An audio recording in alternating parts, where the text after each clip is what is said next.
ಲಾಠಿ charge ಆದಾಗ ಬಾಯಿ ಮುಚ್ಕೊಂಡಿದ್ದಂಥ ರಾಜ್ಯದ ಬಿಜೆಪಿ ನಾಯಕರು ಮೊಟ್ಟೆಯಲ್ಲಿ ಹೊಡೆದ್ರು ಅನ್ನೋ ಇದಕ್ಕೆ ಈಗ ಕಾಂಗ್ರೆಸ್ ವಿರುದ್ಧ ರೊಚ್ಚಿಗೆದ್ದು ಬಿಟ್ಟಿದ್ದಾರೆ. ನಿನ್ನೆ ಬಿಜೆಪಿ ಶಾಸಕರ ಮೇಲಿನ ಮೊಟ್ಟೆ ದಾಳಿಗೆ ಖಂಡನೆ ವ್ಯಕ್ತವಾಗಿದೆ. ವಿಧಾನಸೌಧದ ಗಾಂಧಿ ಪ್ರತಿಮೆ ಎದುರುಗಡೆ ಬಿಜೆಪಿ ಪ್ರೊಟೆಸ್ಟ್ ಮಾಡ್ತಾ ಇದೆ. ಕಾಂಗ್ರೆಸ್ನದ್ದು ಗೂಂಡಾ ಸಂಸ್ಕೃತಿ ಅಂತ ಆಕ್ರೋಶ ವ್ಯಕ್ತಪಡಿಸ್ತಾ ಇದ್ದಾರೆ. ನಿಮ್ದು ಬಿಜೆಪಿ ಅವ್ರದ್ದು ಯಾವ ಸಂಸ್ಕೃತಿ? ನೀವು ಯಾವ ಸಂಸ್ಕೃತಿ ಇಟ್ಕೊಂಡಿದ್ದೀರಿ? ಟಿಯರ್ ಗ್ಯಾಸ್ ಪ್ರಯೋಗ ಮಾಡಿದ್ರಲ್ಲ, ಅಲ್ಲಿ ಪ್ರತಿಭಟನಾ ನಿರತ ವಿದ್ಯಾರ್ಥಿಗಳ ಮೇಲೆ ಬೂಟ್ ಕಾಲಲ್ಲಿ ಒತ್ಸಿದ್ರಲ್ಲ, ಲಾಠಿ ಚಾರ್ಜ್ ಮಾಡಿಸಿದ್ರಲ್ಲ, ನಿಮ್ದು ಬಿಜೆಪಿ ಅವ್ರದ್ದು ಯಾವ ಸಂಸ್ಕೃತಿ ಅಂತ.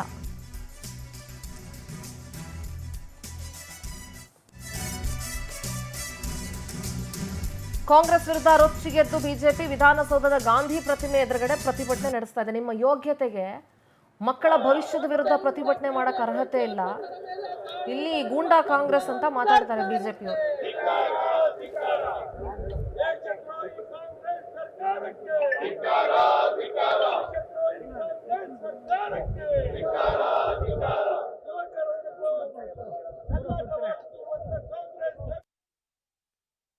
ಇವತ್ತು ಪಾರ್ಲಿಮೆಂಟ್ ಸೆಷನ್ ನಡೀತದೆ, ಅಲ್ಲಿ ಚರ್ಚೆಗೆ ಬರಲಿ. ಕೇಂದ್ರವು ಕೂಡ ಮುಕ್ತವಾಗಿ ಚರ್ಚೆ ಮಾಡೋದಕ್ಕೆ ತಯಾರಿದೆ. ಅದನ್ನ ಬಿಟ್ಬಿಟ್ಟು ಈ ರೀತಿ ಯುವಕರನ್ನು ಕೂಡ ತಪ್ಪುದಾರಿಗೆ ತೆಗೆದುಕೊಂಡು ಹೋಗ್ತಕ್ಕಂಥದ್ದು, ದೇಶದಲ್ಲಿ ಒಂದು ಅರಾಜಕತೆ ಸೃಷ್ಟಿ ಮಾಡೋದಕ್ಕೆ ಇವತ್ತು ಕಾಂಗ್ರೆಸ್ ಸರ್ಕಾರ ಹುನ್ನಾರ ಮಾಡ್ತಾ ಇದೆ.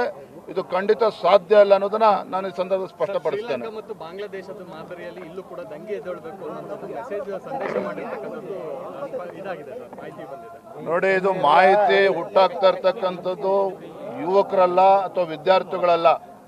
ಇದನ್ನ ಹುಟ್ಟಾಗ್ತಾ ಇರ್ತಕ್ಕಂಥದ್ದು ಕಾಂಗ್ರೆಸ್ ಪಕ್ಷ. ಹಿಂಬಾಗಿಲಿಂದ ಅಧಿಕಾರಕ್ಕೆ ಬರಬೇಕು, ಜನರ ವಿಶ್ವಾಸದಿಂದ ಗೆಲ್ಲೋದಕ್ಕೆ ಸಾಧ್ಯ ಇಲ್ಲ, ಅದು ಅಸಾಧ್ಯ ಅಂತೇಳಿ ಗೊತ್ತಿರ್ತಕ್ಕಂಥ ಕಾಂಗ್ರೆಸ್ ಪಕ್ಷ ಈ ರೀತಿ ಒಂದು ಯುವಕರನ್ನ ಬೀದಿಗೆ ತರೋದನ್ನ ಬಿಟ್ಟು.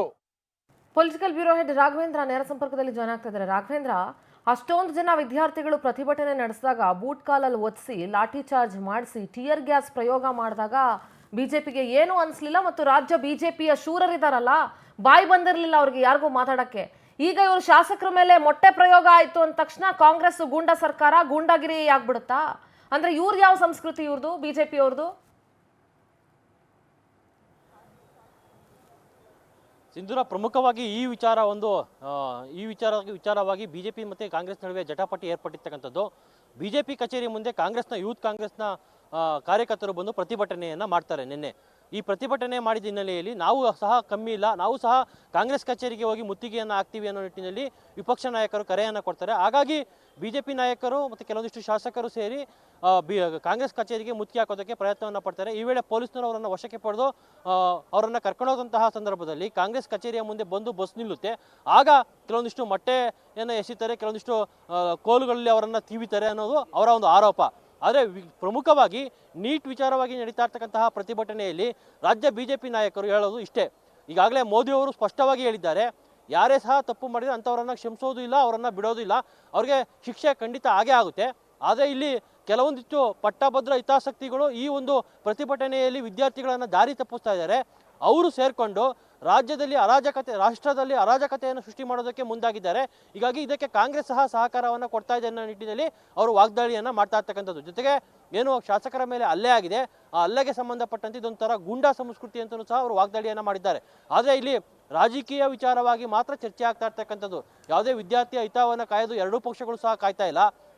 ತಮ್ಮ ಬೇಳೆಯನ್ನು ಬೇಯಿಸ್ಕೊಳ್ಳೋದಕ್ಕೆ ವಿದ್ಯಾರ್ಥಿಗಳನ್ನು ಮುಂದೆ ಇಟ್ಕೊಂಡು ಈ ಒಂದು ಪ್ರತಿಭಟನೆಗಳನ್ನು ಎರಡೂ ಪಕ್ಷಗಳು ಸಹ ಮಾಡ್ತಾ ಇದ್ದಾವೆ ಅಂತಾನೆ ಹೇಳ್ಬೋದು. ಸಿಂಧೂರ. ಆಲ್ರೈಟ್ ರಾಘವೇಂದ್ರ, ಥ್ಯಾಂಕ್ ಯು ನಿಮ್ಮೆಲ್ಲ ಡೀಟೇಲ್ಸ್ಗಾಗಿ.